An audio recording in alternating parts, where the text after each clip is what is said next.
আজকে আমরা অকৃতজ্ঞ মুভির পরের পর্বের সম্পর্কে জানব।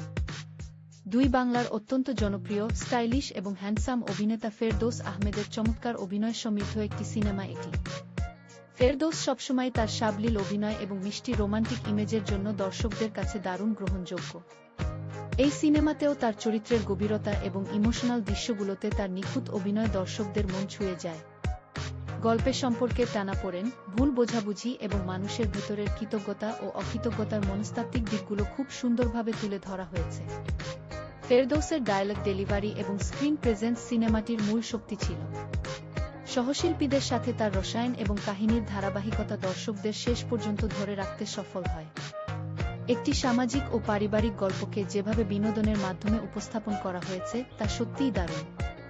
শান্তশিষ্ট অথচ প্রয়োজনে প্রতিবাদী চরিত্রের এই রূপটি ফেরদৌস এত সুন্দরভাবে ফুটিয়ে তুলেছেন যে সিনেমাটি দর্শকদের মনে এক দীর্ঘস্থায়ী প্রভাব ফেলে যায়।